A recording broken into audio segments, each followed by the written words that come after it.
Morning, Tai Karaya, good evening. Seneco Kakona, many blessings. Mucho bendiciones and namaste to you, one and all.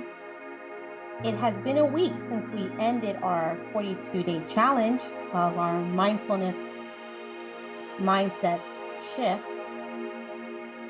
How has it been going? Have you missed it? It can happen. I mean, it was a whole month, over a month of working and shifting. And have you gotten back into your old ways? Or is it sneaking back in? Is it getting a little hard? Well, I'm back so we can finish the book.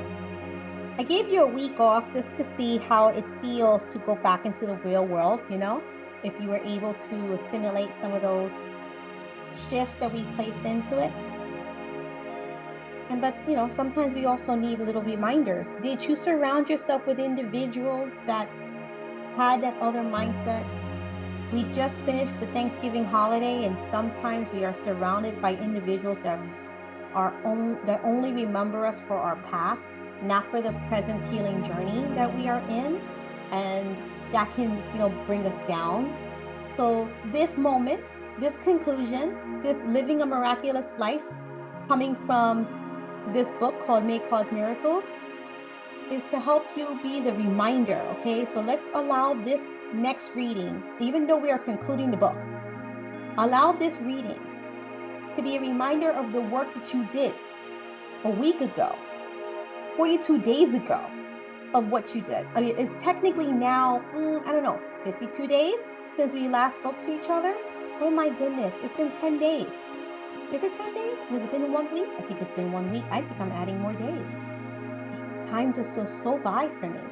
So if we were to calculate correctly how many days it's been, if it's been 7 days or maybe 10 days, let's say if it's been 7 days since I last spoke to you, it is the 49th day. Okay? If it has been 10 days, then it's 52 days. It's been 10 days since I've spoken to you, or 7 days. How has that week treated you? Have you found some serendipitous moments? Have you been able to find shifts? Have you been able to react to those little snide remarks around the table a little better than what you would have last year? Even if it's just an oomph better, an inch, a centimeter, a millimeter better and lighter, then the shift has begun to do its job. So how can we continue this? How can we continue this mindfulness mindset shift throughout the rest of our lives? Because remember, this is a journey. So the conclusion of this book is living a miraculous life. And then we are completely done with this book. And I'm going to share with you a program that I am starting in January that maybe we can go a little bit deeper and help us to go a little bit further in. Okay? So let's start with the book. Conclusion. Living a miraculous life. Without your smile, the world cannot be saved. A Course in Miracles. In 1957, a group of Tibetan monks was informed that they would have to move their sacred shrine because a highway was being built on that land. A focal point of their inheritance was a huge clay Buddha, which also had to be relocated. Moving the Buddha was no small feat. The monks arranged to have a crane move the Buddha to their new location. The moment they started lifting the Buddha on the crane, the clay began to crack. To make matters worse, rain was pattering down, deepening and widening the cracks. To protect the Buddha from further damage after it had been moved, the monks covered it with tarps overnight. During the evening, the head monk went under the tarps with a flashlight to check on the clay Buddha. Upon shining light on the Buddha, the monk noticed golden shimmers of light radiating from the cracks. He brought back his chisel and hammer to chip away at the clay and uncover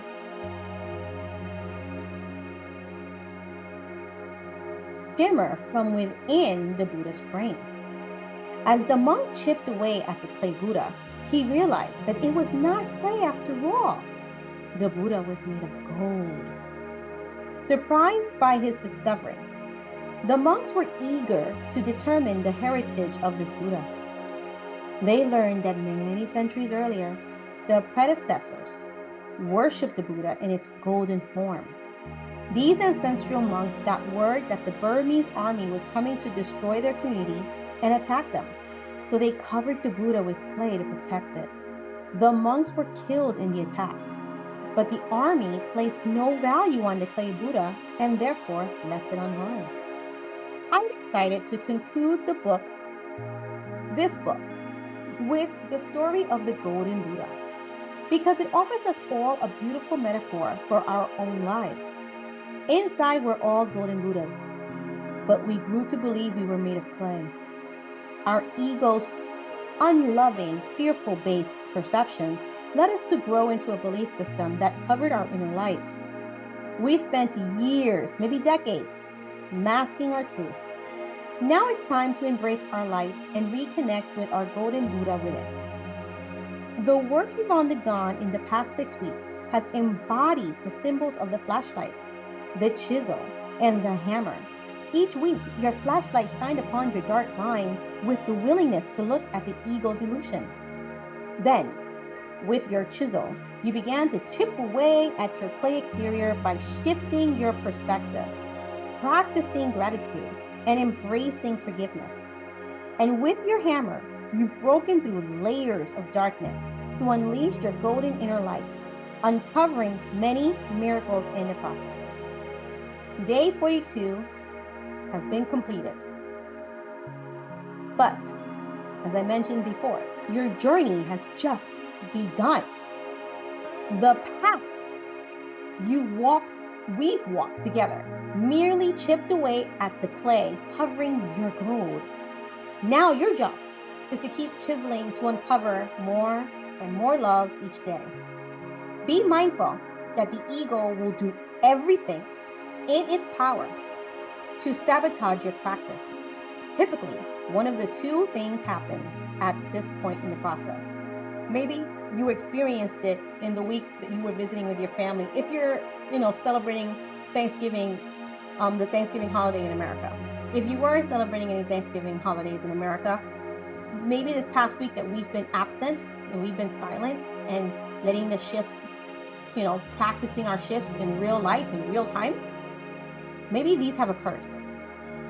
You've become so inspired by the work that you commit to these principles in all your affairs, deepening your spiritual practice more and more each day.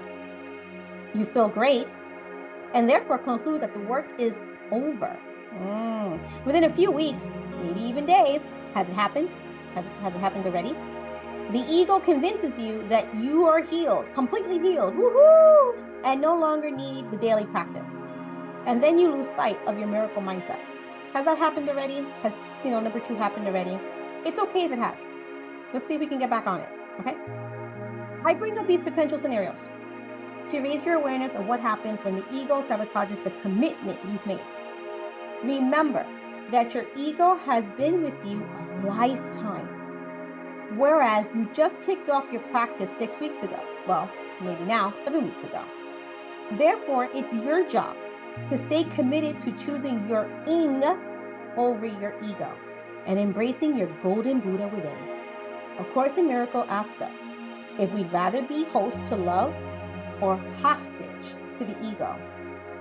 Each new day offers you the opportunity to decide for love, inviting your ing as your teacher, or just to come to the ego's unloving, fear-based guidance. Your happiness is determined by the moment-to-moment decision to choose love over fear. If you choose the first option and stay committed to the miracle-minded way, you will know a new peace and happiness. You'll rightly perceive obstacles as opportunities, and you will instinctively know how to navigate through whatever life brings. When you live with a miracle or mindful mindset, You wake up each day knowing that the world is your classroom and people are your assignments. If you continue the principles taught in this practice, you will surrender these assignments to the care of your inner guide and patiently stick around for the miracles.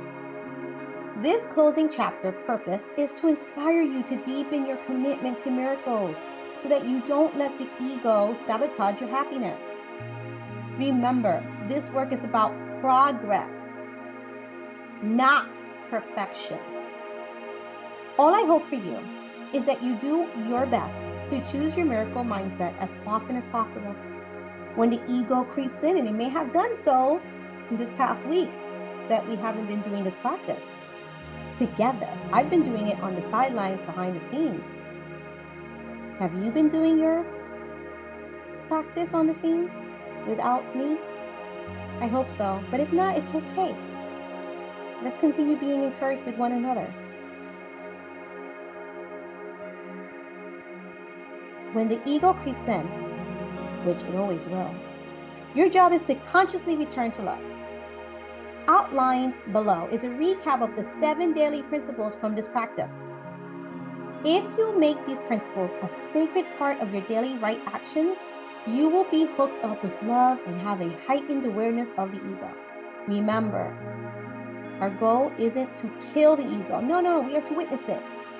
Rather, our goal is to become so aware of the ego that we no longer give it power. I'm going to rewrite that. I'm going to reword it. We're going to be more loving to that sentence. In yoga therapy, as I learned, the principle is we're not trying to fight it or block it or hide it away, because then it's just going to speak louder. We want to witness it, befriend it, and see what surprises, what discoveries it has of our subconscious that needs to be brought forth so we can work with it and deepen our healing. The principles. By now, you're well accustomed to the 7 principles to move us closer to love, which you can practice every day. Number 1, be the gentle witness. Number 2, be willing to choose love. 3, shift your perspective. If the perspective is oh man, everything is awful, and it's a very heavy laden one, see if you can turn it into a light, loving one. Foster a gratitude attitude. Practice the F word. Remember, the F word is forgiveness in this particular book, not the one that we love to use. Expect miracles. And then reflect and recap. Try to do that on a weekly basis, just like we did in this practice. These principles will be your guide each week as you move forward in your practice. I've separated these principles into 3 sections: the flashlight, the chisel, and the hammer. Much like the story of the golden Buddha, you too need these tools to uncover your light. With your flashlight, you shine light on the ego's darkness. So we're doing some shadow work, people. All over TikTok, they're talking about shadow work. Well, this is it. This is your shadow work. You get to see what your shadow has been hiding from you. With your chisel, you awaken to a miracle mindset, or a mindful one. In your hammer, you crack open to awaken your spiritual connection, your inner self, the you as you dream of you, the one that's not confined to the physical body that we are in. Your job isn't to figure out everything out, but rather invite your inner guide to be your teacher. So you're asking the universe, whatever resonates with you, the universe, your inner teacher, your higher self, your capital S self, God, the angels, Buddha, whatever resonates with you. You are asking that spirit, that inner person, that person within you that is not confined by your physicality. It is that person that runs with the imagination and lives and creates with you. It's that person that when you close your eyes and you dream, that's the one that moves. That is what we're talking about. Allow that to guide you. Be connected to that. In time, the principles will become second nature. So we're still learning. So from that time, however long silent I have been on social media, being with my family, dealing with my family, and allowing you to do the same, we can start to become second nature, that even when my family may be having their own issues or being in their own darkness, instead of being triggered by such, I can remain my mindful way. And no, that's not mine. That's not mine. And see them for who they are. Set my boundaries in a loving manner. And continue to be loving in my day. And if they can't, escort them out with love.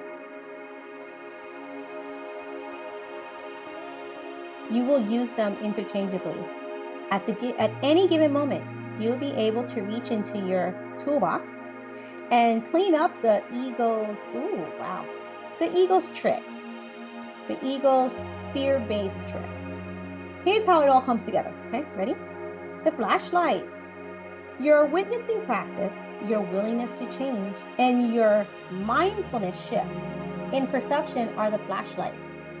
That will help to awaken from the darkness of the ego, the shadow. It's just your shadow work, people. When you know what's in your shadow, you know what to work with. Use these 3 steps throughout each day to help light the way of your path. The Course suggests, do not be concerned about how you can learn a lesson so completely different from everything that you have taught yourself. How would you know? Your part is very simple. You need only to recognize that everything you've learned, you do not want. Ask to be taught, and do not use your experiences to confirm what you have learned. This message is crucial to using your flashlight principles properly. Accept that your job isn't to make things right, but instead to fearlessly shine light on what is wrong and let your inner guide lead you to learn and grow. Okay, I didn't like that sentence. Light on what is wrong. How about light on what is there? Because how do you know if it's right or wrong? Just because someone tells you it's wrong, it may be the right thing to say or the right thing to do at the right time, at this current moment in time, or they may not be able to relate to the situation that you're currently in and what they're looking at. So let's change the wording, shall we? The flashlight allows you to fearlessly shine light on what is there. And then with love, you can look upon it and see if it serves you or not. And then it will help you to learn and grow, because if it serves you, how can it be helpful? How can it be useful? How can it be efficient to express love and light throughout this world into you? And if it doesn't serve you, how can I light it up so much so I can let it go, so I can grow and prune myself?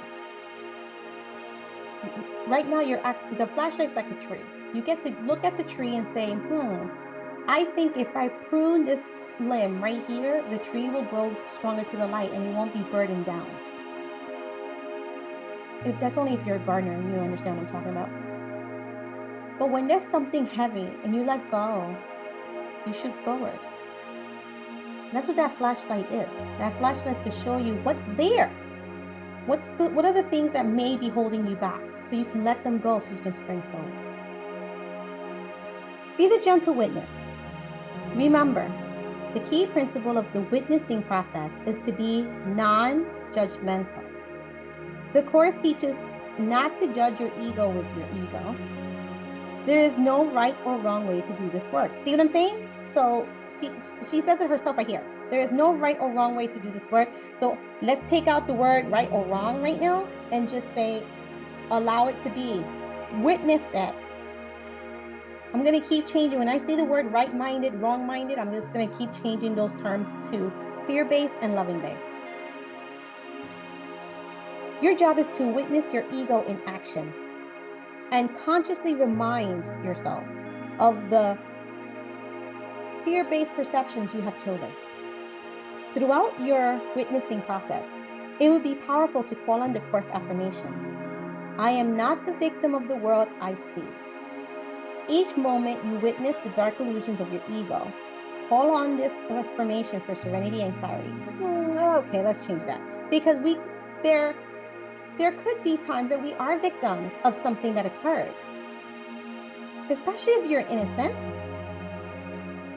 If you had sexual trauma like I have, yes, I was a victim of those circumstances. Someone came onto me, someone did things to my body without my consent, without my permission. That is being a victim. I don't need to identify myself as such and stay and remain in that. But I don't have to deny that the action occurred. Okay? There's a difference. There's a difference.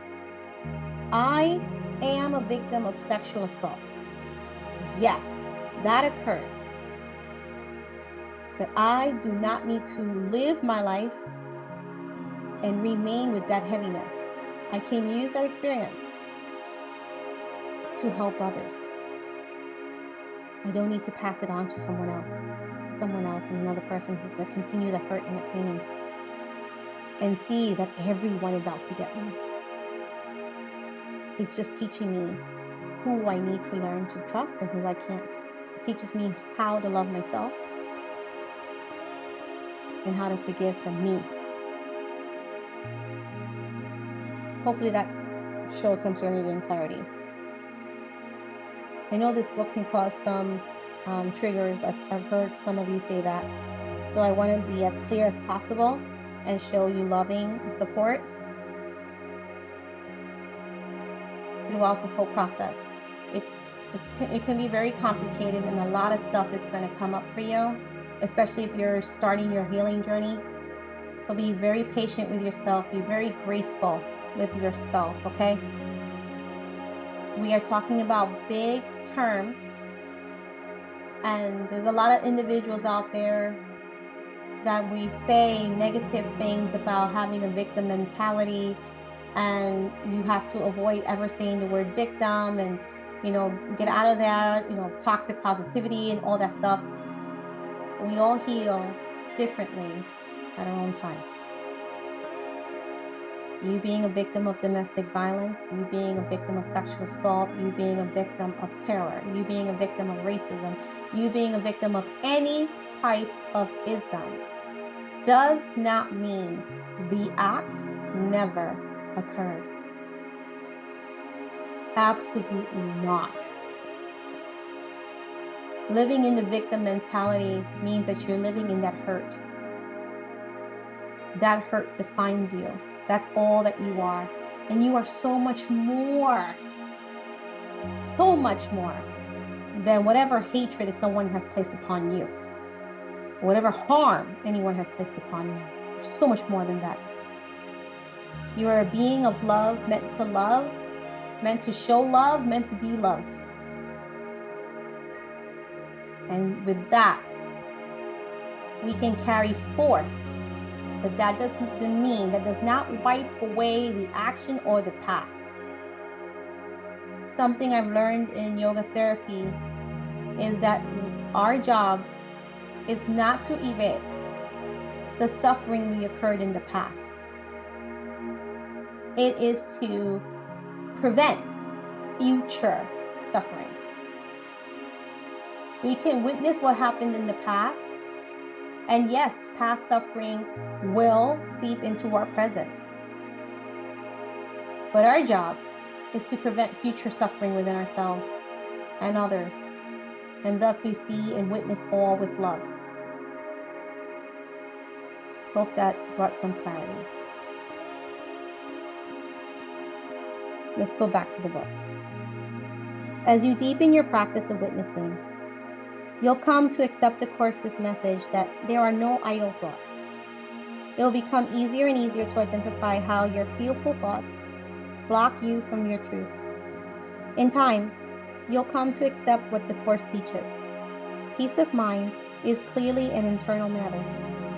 It must begin with your own thoughts and then extend outwards. As you witness your own thoughts, you begin to have the willingness to change them. That's what yoga does too. Yoga helps you understand the vacillations of the mind, the rumblings of the mind. It's one of the things that they mention in Yoga Sutras. You can study it if you wish to continue studying along the yoga philosophy, the yoga path. You don't have to. But most books, most spiritually based or most books on the metaphysical plane mention it. That our thoughts and our words are like spells. It goes on to a vibration of frequency. And we align ourselves with a certain frequency. So our job is to try to witness those thoughts, witness those words, witness those frequencies, and get onto a higher frequency of love. Okay, let's continue. Be willing to choose love. Each moment we can be the host to love or the hostage to the ego. Have the willingness to let go of yesterday and see today as new. Choosing your aim as your guide is a moment-to-moment decision that only requires your willingness to decide to love. It's a commitment, guys, that we took when we started this journey. Heighten your willingness by staying connected to the Course affirmation. I choose to see love instead of this. I won't change that because I like that one. Each instant you become aware of your distress, simply use this Course reminder. There is another way of looking at the world. That is true. There is another way of looking at the world. Absolutely. Remember that your ego will work hard to keep you from awakening the willingness to choose your aim. With this knowledge, consciously stay alert to the ego's tricks and remember what the Course teaches. The ego analyzes. The aim accepts. Love accepts you. Each time you become willing to choose your aim over your ego, you release your self-made teacher and surrender to your inner guide. Self-made teacher, your adaptations, the things you created, your protectors that you created. So there's certain adaptations such as attachment styles. There's certain things that you have learned throughout your life from your caregivers, from when you first started walking and talking and interacting in society. You've developed certain ways, certain techniques to handle others when it relates to you. And that is what they're talking about, your self-made teachers. Those are what we're talking about, your adaptation. Your inner guide always connects to the universe, always connects to the higher things, the love base. We don't see each other differently. I see you as a different color crayon, but you're a crayon just like me. And we color the world in different ways, but we're still doing something. We're still coloring the world. We are different spices and we're spicing up the world in different ways. Sometimes I'm a little salty. Sometimes I'm a little sugary. You do the same thing. Sometimes you're a little cardamom. Sometimes you're a little cilantro or whatever. The spices that they are. And that's what we are. Shift your perspective. The final element of the flashlight is your miraculous shift in perception. The Course teaches, the truth is that you are responsible for what you think, because it is only at this level that you can exercise choice. Every thought you have makes up some segment of the world you see. Therefore, you must work with your thoughts if your perception of the world is to be changed. By witnessing your fear and being willing to see love, you prepare yourself for the shift. When you shift your perspective, the miracle occurs, the mindfulness occurs. Every situation, properly perceived, becomes an opportunity to heal. So all the injustices that we see in this world, we know that's not being done with love. Absolutely not. That's being done out of fear. That's being done out of, I don't know what the heck. But it's not done in love. So we can lovingly see what we need to do for justice. And that we need to see that all those broken systems, all these things that are possibly broken in our system, instead of saying, oh my God, they're all broken, and we just grumble and feel depressed and overwhelmed by the brokenness. Because we have a perspective in love, we see them as an opportunity to heal. That's a place that we need to feel love in. Okay, let's go back to the positioning. The chisel. Positioning a chisel to crack something open takes a lot of intention. Your flashlight has awakened your willingness to change. So we see, especially in America, we see a lot of things that we need to change, right? Lots of things. Oh boy, it's over. Okay, and with your chisel, the process sets in. As you become more aware, you focus on gratitude and forgiveness becomes more present. The chisel represents these qualities of the miracle worker, the mindful worker. Fostering a gratitude attitude. Each new day, intend to be grateful. The simple desire for gratitude unlocks your heart to receive the gifts of love around you. If even for one moment you place gratitude before your ego's fear, you will create the beautiful, loving instant. Allow gratitude to be your guide to a new perception and strengthen your willingness to forgive.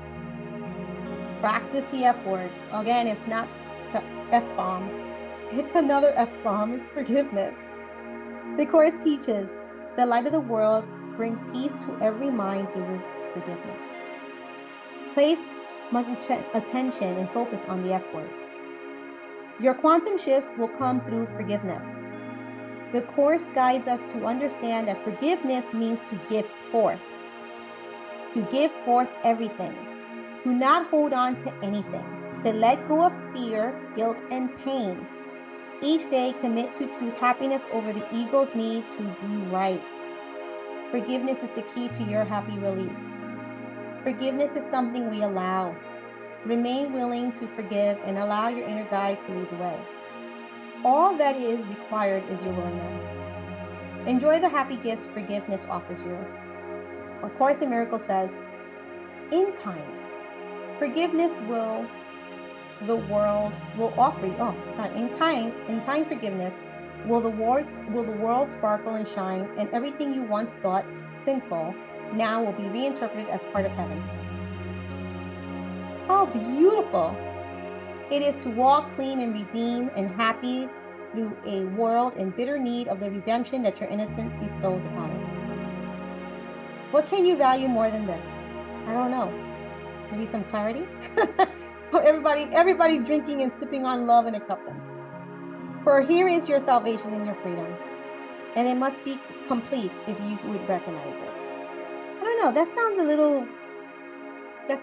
of sounds a little preachy. But you have to remember that A Course in Miracles, this book was more, I can say, more in a little alignment with to the Christian faith, to the Christian set of things. The intention was it to be non-Christian. The intent was for it to be spiritual, non-denominational.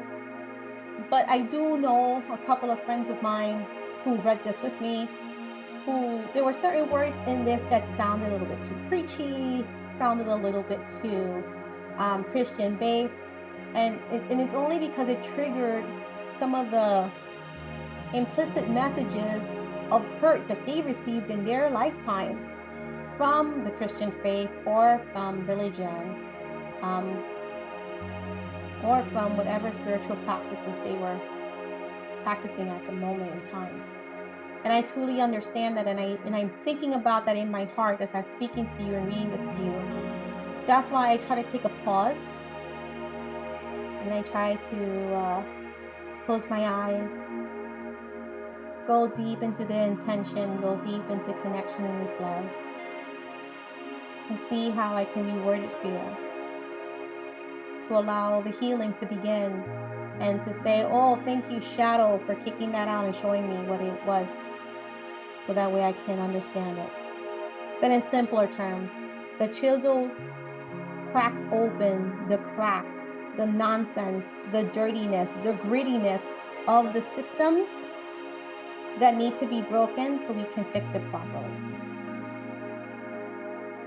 It opens us up. It cracks open whatever was hidden in the shadows, brings it to the light, so we can really work on it and bring more love into it. The hammer. The final two principles represent the hammer that will crack you open to your own inner light. Living a miraculous life requires faith and commitment to miracles. Expecting miracles or mindfulness is the part of the process that helps all the other principles set in. Without trusting in the practice, your work can't stick. So if the past couple of days has been hard, even after you've done the 42 days, you can always do the 42 days again. All of these recordings are available to you for free, and you can always go back anytime. Anytime. The days and the times are me off because, I was doing it live with you. And this is a couple of days after the American holiday of Thanksgiving, which has its own shadowy background and shadowy history. But you can always do it again on your own time and revisit it. Or you can do what I did. Try and what I did before when I first started this book, I did the 42 days. And then I jumped into another course because it was available. The timing was impeccable. And I found another mindful course. And then I went to another one, and then another yoga course, and then another yoga course. And here I am, 11 or 12 years later, rereading this book with a different perspective, especially after studying and learning yoga therapy. The process never ends, my friends. It only ends when we walk into the next light.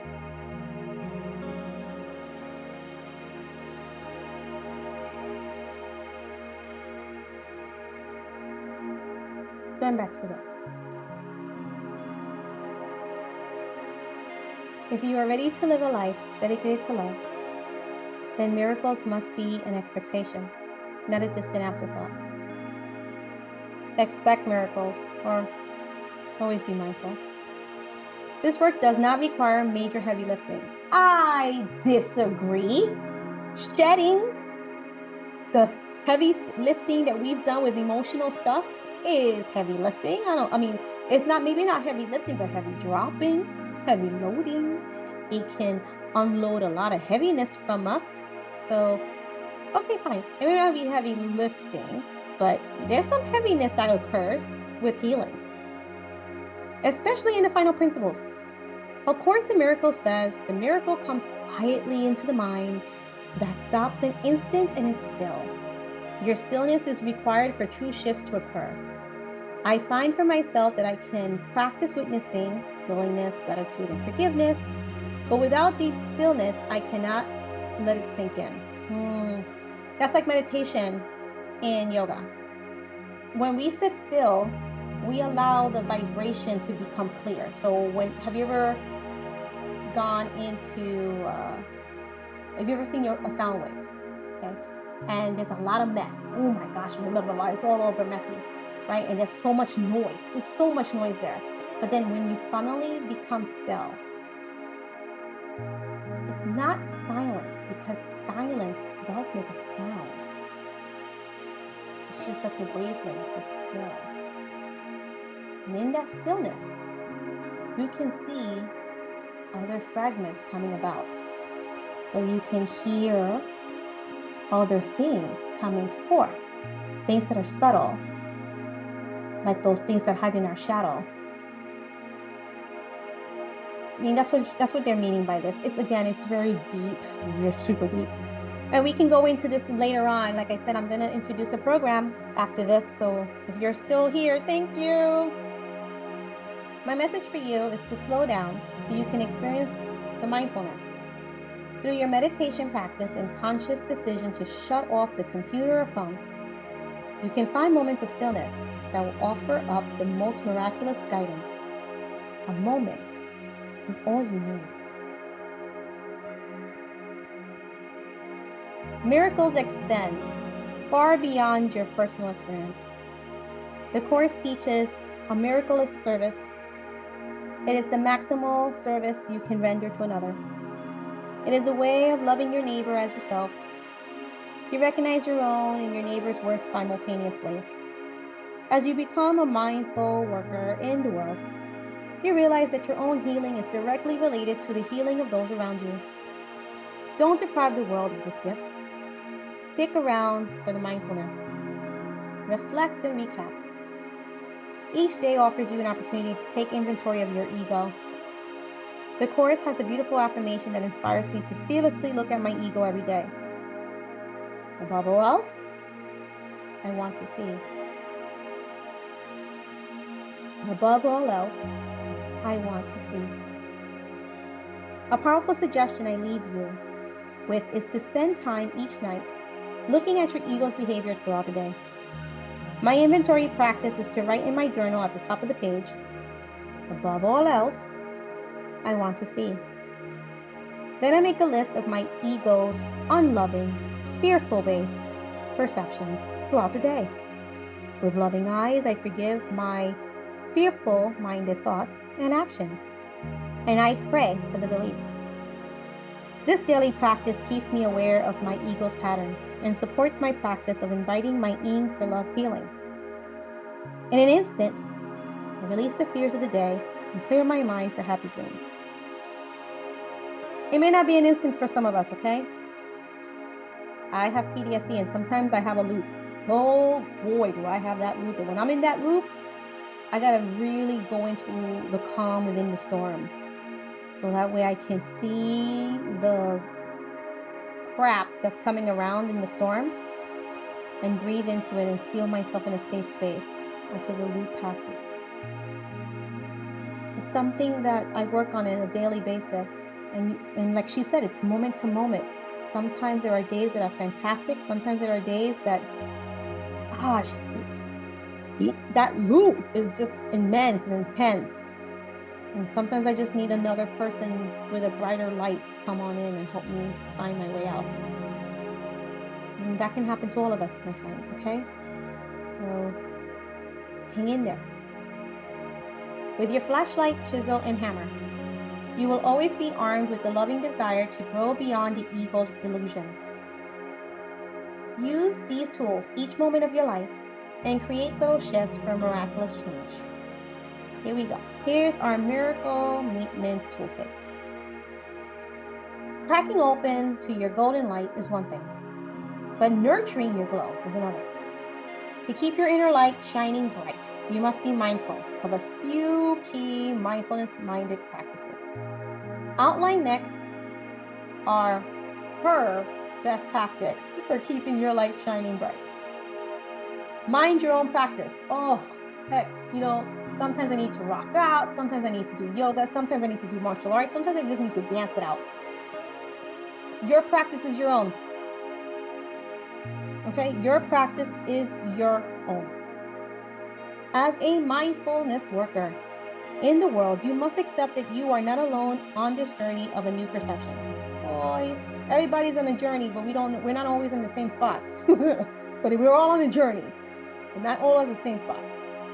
Your neighbors, lovers, colleagues, friends, and enemies are all on the same radical road with you.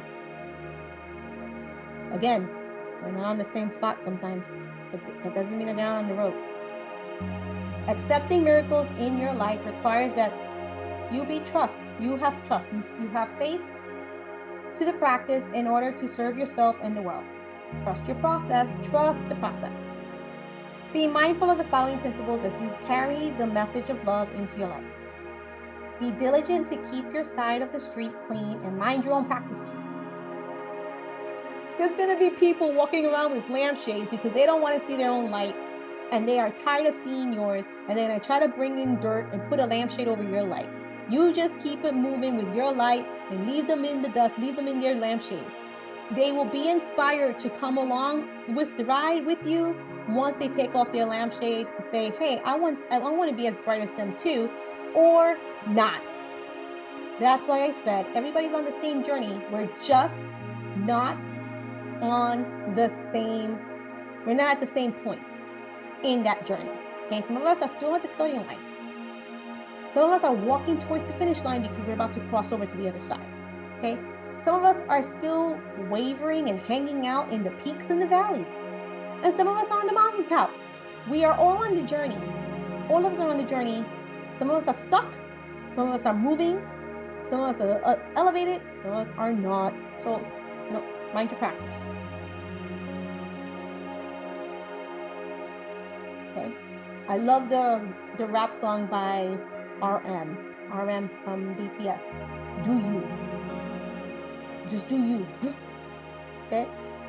Be patient. Oh man, did I have to be patient? And patience sometimes was not my number one virtue. When I'm in pain, I want it over now. How many people have that feeling? I'm quite sure I'm not alone in that. But be patient. The Course reminds us, infinite patience produces immediate results. Try not to get hung up about how and when they will occur. Okay, aparigraha, no grasping. That's one of the yamas in the yoga philosophies. Don't hold on to the expectation of, I'm expecting that shit to happen, and it's going to happen in 2 weeks, in 2 days. I know that the law of attraction, the law of assumption, all that stuff, they work differently. But what you're trying to say is that, okay, I'm expecting this to occur, but I'm not going to hold on and be strict about the timing or how the hell it's going to come. It's going to come in its time, but it's going to come. That's all I know. I don't have to control every aspect of that expectation. I can let it go and feel free in that. Going back to the book. Trust that every simple shift toward love is a miracle or a mindfulness commitment. In each moment of stillness, a new awakening occurs. My favorite message from the Course is, those who are certain of the outcome can afford to wait, and wait without anxiety. Let these words grace your life with peace and patience. Trust and know that with love, anything is possible. Be patient and expect greatness.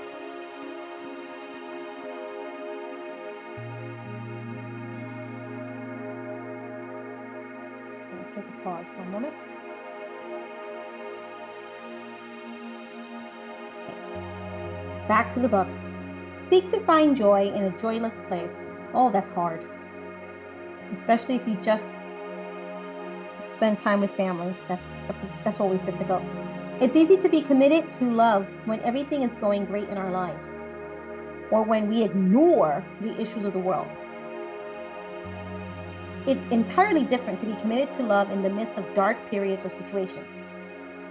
There's a lot of things happening in this planet that I do not wish to acknowledge, but I know I must, because there's a lot of injustice. And when one person suffers injustice, we all suffer injustice. Another great saying by the great Dr. Martin Luther King Jr. Because if I don't protect the injustice of that other person and try to find the justice within them, sooner or later that person's going to come for me or my group or whatever, and there won't be anybody else left to protect us. So yeah, being committed to love is hard in the midst of darkness. So a powerful way to work through these darker times is to stay committed to the Course's practice of finding joy in a joyless place. In each instant, you can remember love. You have the power to turn an ancient hatred into a wondrous, incredulous, unadulterated, mind-boggling love. Throughout your life, use the affirmation, I seek to find joy in a joyless place. I encourage you to bring this affirmation into your regular practice, and you will become more comfortable seeking love than settling for fear. Look at the problems so it can be solved.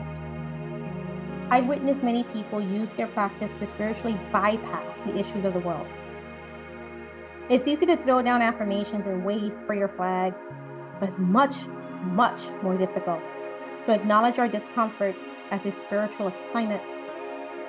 The Course says, let me recognize the problem so it can be solved.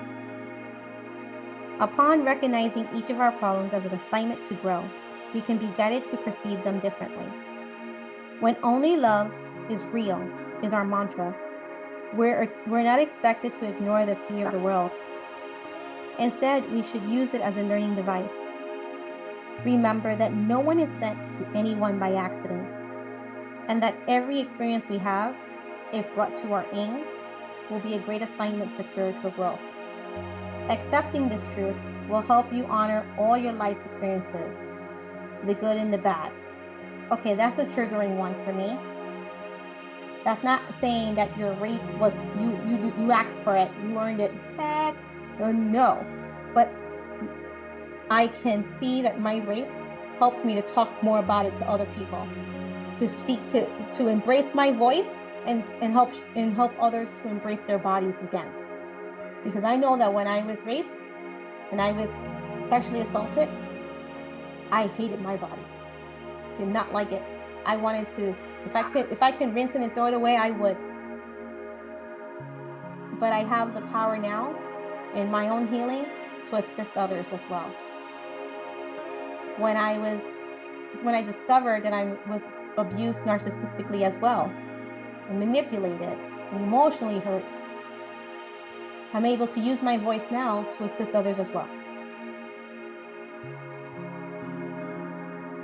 Hopefully that helps you to understand this part. Okay? It's just not allowing yourself for your voice to end.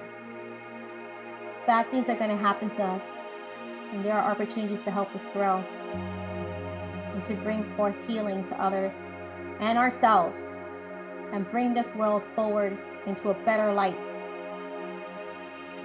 These negative issues that are happening around the world, it's a call for peace, it's a call for better solutions, it's a call for the ending of corporate greed, the respect of the human being, and the honor of human rights. Hopefully that brings some clarity to this whole thing. Okay, next one in the book. Don't obey the ego's interpretation of fear.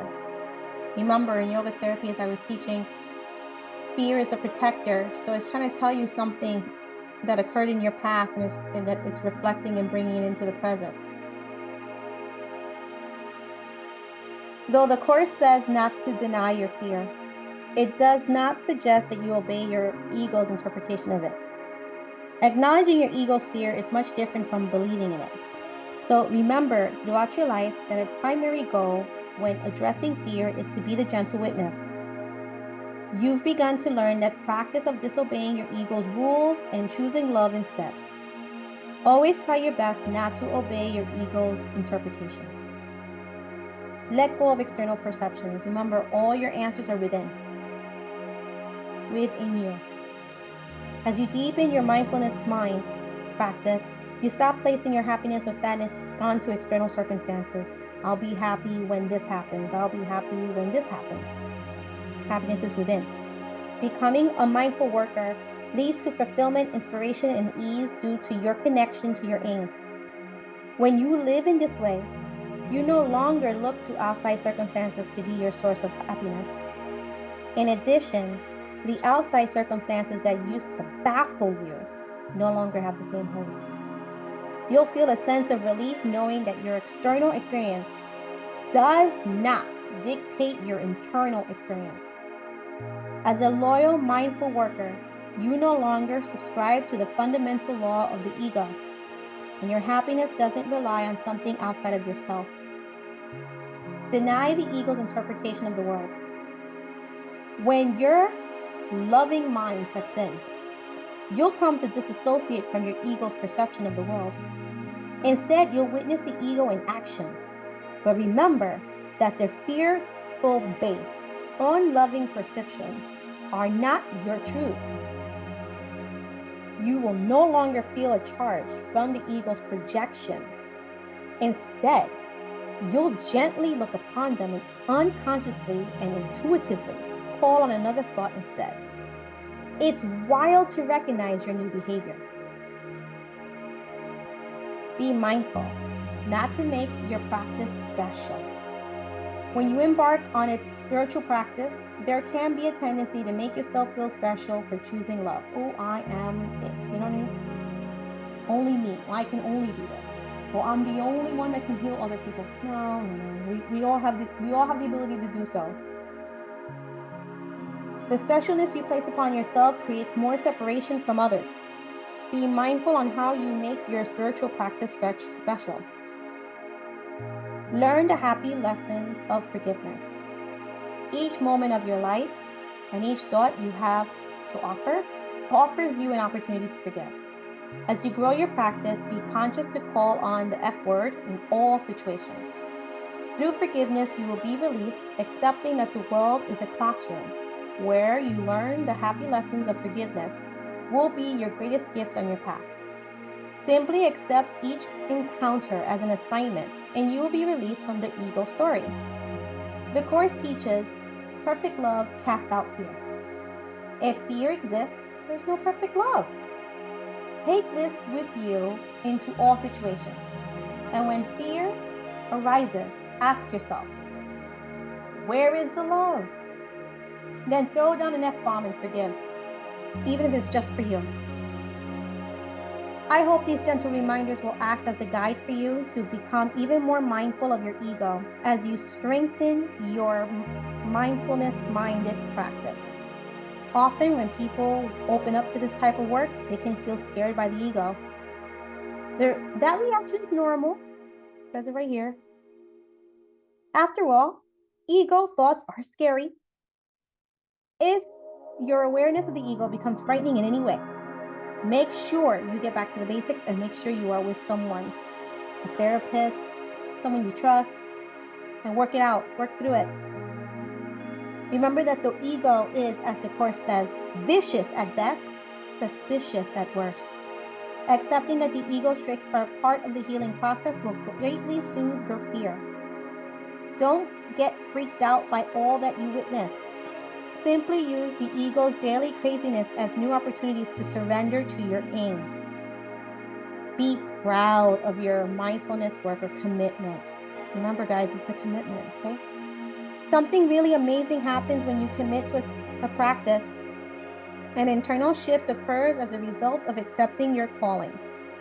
Even if you don't see major external shifts at first, which may have happened this past week, you experience a sense of relief on the inside. This relief is based on the fact that you've finally chosen the peaceful path. Your commitment to love is the greatest gift you'll ever give yourself and the world. The simple choice to live a miraculous life is a powerful move into a whole new way of existing. Be very proud of your dedication and willingness to change. As you embark on the rest of your life, bring this commitment with you. All you need is the willingness to choose love, and the universe will show you what to do. Keep your heart and your mind open to receiving your aim's direction, and trust always that the universe has your back. Know that no matter what, no matter how different the situation, there is always a spiritual solution. Remember that you don't need to seek the solution. The answer is in you. And your internal teacher will always show you the way. Stay and honor and faithful to the Course. Be willing and receptive to love. Let me see that. Enjoy the miraculous journey of living a miraculous life. And a quote from A Course in Miracles. No course whose purpose is to teach you to remember what you really are could fail to emphasize that there can never be a difference in what you really are and what love is.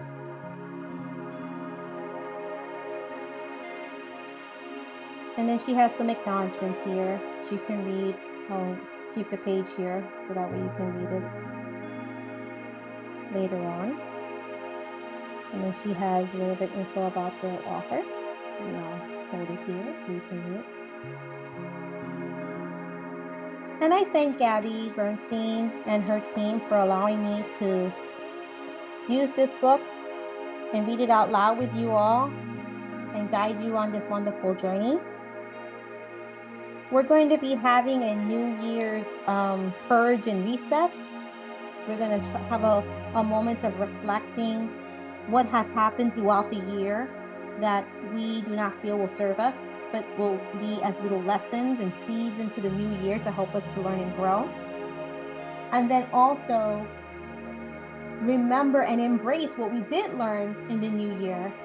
Shine a light to that and ignite our love, our passion, and our abundance for the new year. So that is a program that I'm having December 31st.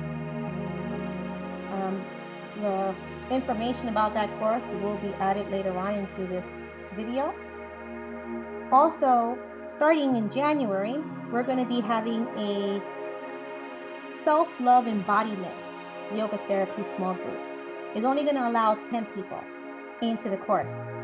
More information about that, you can see it in our website, as well as some information and advertisement in TikTok. Take the moment and opportunity to sign up for these two courses, one for New Year's Eve and the other one is self-love. We're going to be delving into the self-love embodiment yoga therapy course. We're going to be diving into body positivity, then to body neutrality, then healing from any sexual abuse or sexual confrontations you may have had, regardless of what gender you are in. And then we're going to take it to the next week and embrace the theme of I am more than a body. Because you're more than a body. And hopefully this book has allowed you to see that you are more, so much more than a body. So I thank you all for joining me, and here's a picture of the book in case you want to see it and get it for yourself. But I did read it for you, and it's all available on YouTube. She has more books that she has written, so if you want to check her out, go ahead and do that. But I hope you sign up for my other courses, one for New Year's Eve, and the other one is happening early January. Again, there's only 10 people allowed in that course because we're going to go in deep. So take advantage and set yourself up for that. So she has written AIM, she has written Spirit Junkie. She also has written books called The Universe Has My Back, Has Your Back, I should say. So check her out.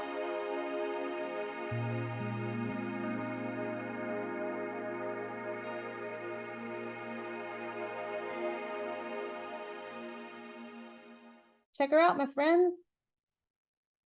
And check me out later. And I hope to see you soon. Much love to you all. Many blessings. And I love you.